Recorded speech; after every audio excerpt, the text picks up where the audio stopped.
Hi, greetings in the wonderful and mighty name of our Lord Jesus Christ. I am Dr. Desiree Mangwan, and it is a real pleasure for me to meet you in this our broadcast named Tetelestai. Tetelestai means it is finished. The word that Jesus pronounced in the Gospel according to John chapter 19 verse 30. He said it is finished, and it was an Aramaic word, Tetelestai. So in this broadcast, we are going to use one of the book our man of God brought out, entitled ABC of the Christian Life. ABC of the Christian Life. Now, we are going to start by the first chapter or the first lesson of this book, that is entitled The Slaughter of Religion. The Slaughter of Religion. What is in fact is religion? Those are the things we are going to explore during the time we're going to have together. So I will read the book and I will stop to explain the book. So that is how we are going to do it. The book is available. It is on sale. You can just call the numbers that are on your screen and ask for the book. Even the price is there. You can have this book. These books are available. We have the book like Chris Logic. We have ABC, we have Lash Miracle, and we have many of those books. Some are not translated in English, some are translated in English already. So you can have them. You're blessed with all blessings. So let's go into our lesson of today. The Slaughter of Religion is the first lesson of the book, ABC of the Christian life. Now let us read. Less and less in this 21st century, Christianity is seen as a family simply because it has been clarified, as one of the religion. Yet according to the meaning of the term religion, it is clear Christianity is not one. So Christianity has been classified like one of the religion of the world, you see. So unless we see a religion like a family. Meanwhile, I'm talking about Christianity. Meanwhile, Christianity is a family, it's not a religion, and that is what we will endeavor to show and to bring out, to manifest, to display during this time. We are going to show you that Christianity is a family, it's not a religion. So many people, when they want to cite the religion of the world, they put Christianity in, but Christianity is not a religion; it is a family. Now, religion is membership to a set of practice, a rite or dogma defining the relationship between man and divinity. It is a set of external practices to which man must submit, to appease the wrath of a deity, which regard to his fault, attract his intervention in his project and his blessing and his favor. So religion here, the religion is defined like what man must do, the rituals, the rite, and all these practices into which man involve himself in order to appease the wrath of a god according in regard to his fault, to his miscomings, his misconception and all those things, so that now he will ask intervention in his affairs. So man knows that he has done wrong. So he knows that for God to intervene, favorably in toward him, God must first of all forgive his shortcoming. So what is man doing? He say, I forgive me now that you have forgiven me, now give me. So man want to ask God to give him, but you know that God will not give him if he first of all don't forgive him. So he asks forgiveness in order to ask God to give him. That is exactly the mindset and the mentality of religion. So a religious man think that God cannot intervene in my life if there is if there is sin, or if there is error, if there is fault. There are things that I have done wrong, so God will not intervene. First of all, he need to forgive me, because if he have not forgiven me, he cannot give me what I want him to give me. So because I want God to give me, first of all, I go to him to ask forgiveness. That is exactly the mindset of religion. But according to the story of Adam and Eve contained in the first book of the library known as the Bible, especially inside the third chapter of the book of Genesis, religion is represented in the attempt to cover the nakedness which, after opening their eyes, has become a hindrance to the protagonist in the Garden of Eden. The man and his wife used fig leaf sown to solve the equation of the discovery of their nakedness. This in order to appear in front of one and the other, covered. The purpose of their covering is not God, but the neighbor and his opinion of them. So when Adam and Eve discovered their nakedness by their participation in the fruit of the tree of knowledge of good and evil, when their eyes were open to their nakedness, now to solve this nakedness, they saw fig leaf and they saw apron in order to cover their nakedness. Now, the author of the book tells us that this apron was not in order to change the opinion of God towards them, but was to change the opinion of one another. So Adam put an apron so that when if we look at him, if we not see him as he is, because he discovered he's naked, so he wanted to hide his nakedness, so he put an apron. So this apron is what is religion. So religion is what man tried to do to change the opinion of the other toward him. So a religious man will not present himself as he is. He will present himself in an apron. He will put something in him. He will put action. He will put a behavior that is not who he is. He will try to be kind, meanwhile he's not kind. He will try to be love, meanwhile he's not love. He will try to be gentle, to be soft, meanwhile that is not. So what he is putting is just an apron, it's just an habillage, you see, but that is not who he is. So that is religion. Religion is to hide your true self and to present yourself in an appearance that is not who you are. That is exactly what religion is doing. And this appearance is not to try to change the opinion of God towards you. No.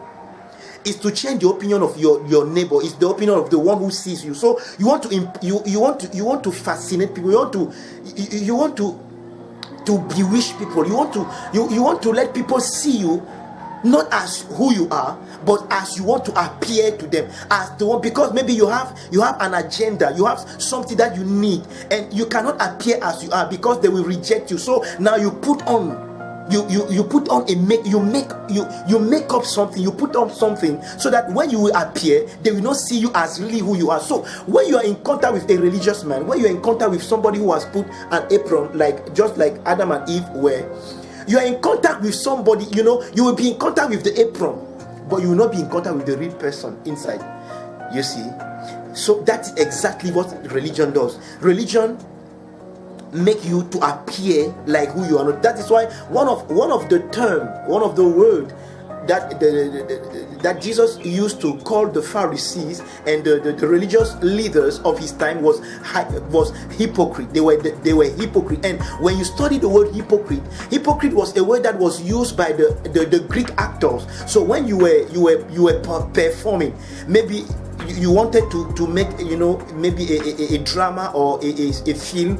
Now there is a scenario that will be given to you, and now you will go and read the script, the scenario, and now you will put yourself, you will see somebody. The scenario will describe somebody, and now you will put yourself into this somebody of the scenario. Now you will be somebody that you are not. Maybe in the scenario, they say that in the scenario the main actor there is somebody who is love, he's kind. Now in yourself you are not kind. Now you will make up to be that man that the scenario described, but that is not who you are really in your real life. But now you will put on all the mask.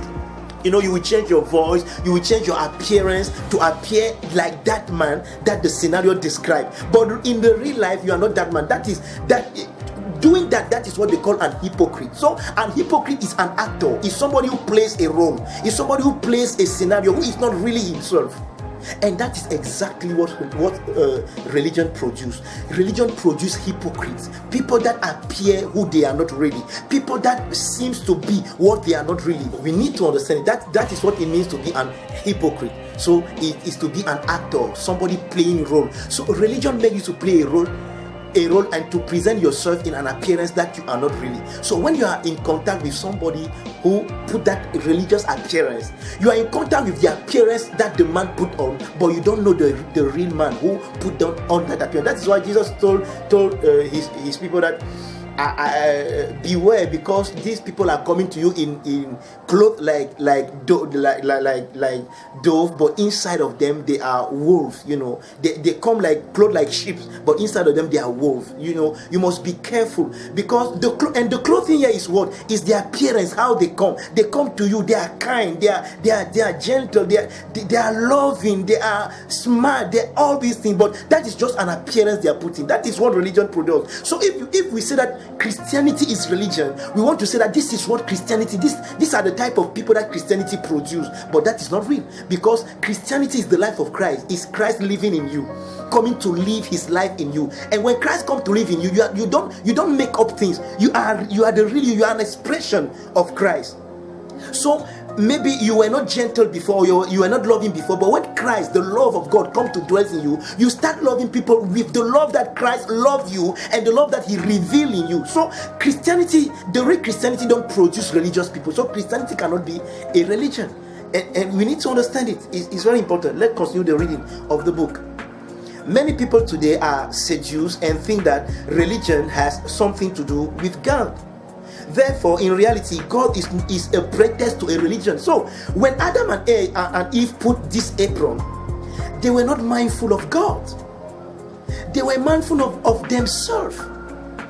No, Eve have to see me, but she don't have to see me naked. So I have to hide my nakedness before her. So when she will see me, she will see something that I put. She will see the makeup, and she will think that as she sees the makeup, and maybe the makeup is beautiful. That is how beautiful I am. She don't know that inside I am naked. So she don't need to come in contact with me, with my nakedness. I must put on something. So they are not mindful of God. If said the same thing, I will come in contact with Adam.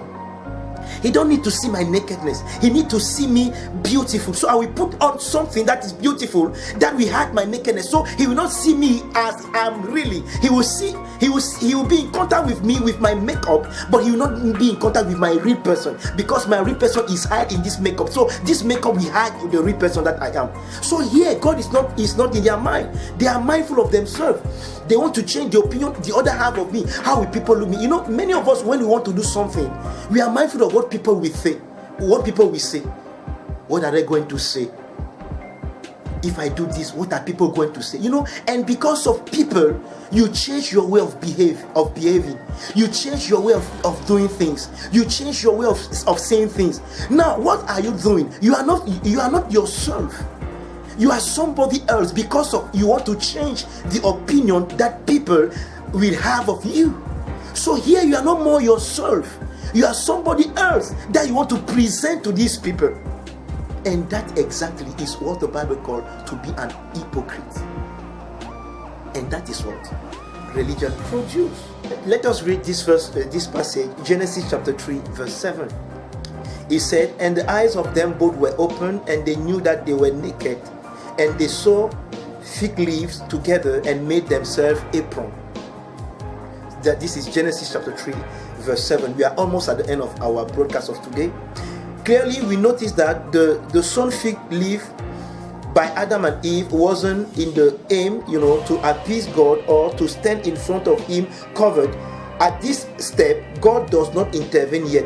The only actor are Adam and Eve. So this apron, that is why, because we are almost closing, we will continue the next time. So let me close with this application of what we have seen today. For a religious man, God is just a pretext. For example, let me say, maybe you are in a church, you are the one sweeping, or taking care of the decoration. Maybe you sweep the floor before the service. Now maybe you are designated now, and the pastor is usually coming in the office maybe at 4 p.m. Now you start sweeping at 10 to 4. Why? Because you want that when the pastor will come in, he will see you sweeping. Now when you are doing this, in fact, you are not doing it for God, you are doing it for the pastor, because you want to be seen. That is what Jesus said, that beware that when you pray, don't pray in the corner where people will see you, because you have received your reward already. But when you want to pray, enter into your room and close the door and pray. Your Father who is there in the secret place, and your Father who sees in the secret will reward you. Or when you want to give something to somebody, don't do it, wanting people to see you, because when they have seen you, you have received your reward. So that is exactly what religion produces. A religious man cannot do something when he is not seen by eyes, because God is his greatest, the one you want to impressionate, what you want to do is you want the pastor to see him. So the pastor will say, "Oh, sister so and so, she's the one sweeping the floor. Oh, glory to God." And if the pastor appreciates you, what reward do you have? He's a man, he's the pastor. Yes, glory to God, he's the pastor. But have God approved what you have done? No. Why? Because you did it to be seen by men. So when men have seen you, you have already received your reward, and that is a cheap reward. It was a cheap reward. So it was it was just an introduction of our broadcast. So we are going to continue by the next broadcast. Please don't forget to subscribe to this channel and to share this video, so that many people will enjoy and will be blessed by the word and the revelation of Christ in them. You are blessed with all blessing. I was Dr. Desiree. See you next time. Blessed with all blessing.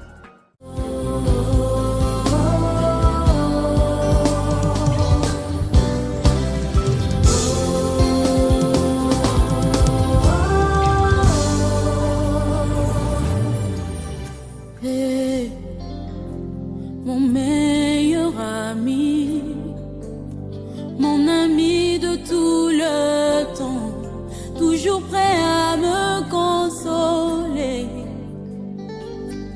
Yahweh, mon meilleur ami, mon ingananga ya motema, akutisanga na famia bozambe. Na betelo lisolo ya camarade nangai, azala kalisusu camarade te, akoma na ye famille nangai.